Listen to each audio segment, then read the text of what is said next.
Shalom family, shalom, shalom. It's your brother Yawsab coming at you with a quick video. I'm going to post two notifications from End Time Headlines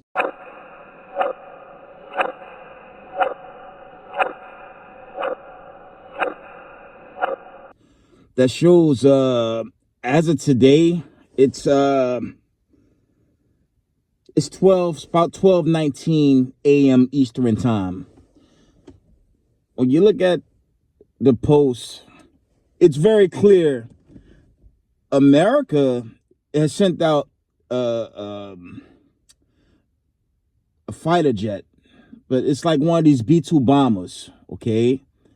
And it appears they're going to drop some type of bomb over Tehran. Now, didn't the president say he's going to take them back to the Stone Age? Well, the only way you could take an entire population to the Stone Age, it would have to be a nuclear bomb. You know, kind of like Hiroshima and Nagasaki. I'm going to tell y'all something. Right now. If America, by way of the Israelis, drop a nuclear bomb on Iran, you know, I'm only speaking as a man. This might be our last Passover, how do you say, Feast of Unleavened celebration. Because it only makes sense, and I could be wrong, but to me it only makes sense if America used a nuclear weapon in the heat of this conflict. And you got to think about it. Just a day or two ago, there's footage going out how America bombed their bridges so the people couldn't even leave. Now there's this talk about nuclear weapons. And one of those bomber planes just went out to basically carry out a mission that's going to kill potentially millions of people. Here's the problem. And you guys known for the past, I'd say 4 video posts did not go, I said 3 or 4 videos, I forget, did not go into this thing called Samsung Act or Samsung option, okay?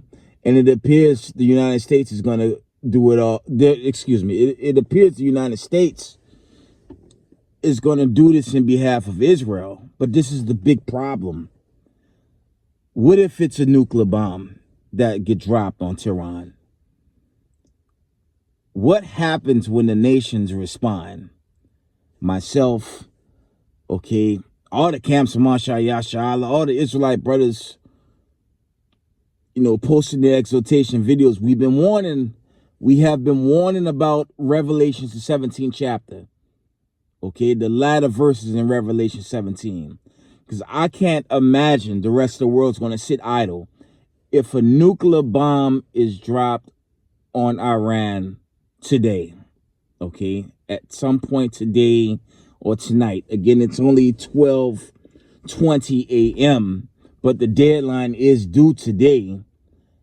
And if this happens, you have to wonder if China, Russia, North Korea, remember the Lord tell you all the nations is going to hate the whore, paraphrasing. And what are the odds of them just taking out Israel and America? I'd say the odds are very high. Okay, that's going to cause major retaliatory acts by the other nations, because they're not going to sit idle. I don't say this to say it. The Most High tell us this, chiefly Revelation 17, Jeremiah chapter 50 and verse 9 and down, when you read those verses. So this is very serious. This is very serious. I'm going to plead with the children of Israel, the 12 tribes of the children of Israel, to try to stay on point. Okay, try not to go off. I mean, we obviously in the feast of unleavened bread, but the odds of the world's retaliating, I mean, we'll see. I could be wrong. Let me fall back. It may be like like during Trump's first term, he dropped something called the mother of bombs. It had the impact of a nuke without the the walls of fire, the after effect. Okay, it was called the mother of bombs. It was a ground piercing bomb that went off, but there was no nuclear radiation. It could be one of those. But even in the event it's one of those, this could lead to global retaliation, okay, on America and Israel. And this is the other thought, okay. What if this jet gets shot down? What if China, Russia, North Korea has supplied some type of counter offense to shoot this plane down, and that could still trigger this retaliation against America and Israel? Because the Lord warned us in Revelation 17. I'm always resurface Revelation 17. The nations is going to hate the whore, and that's talking about America and chiefly Israel. It's the same thing.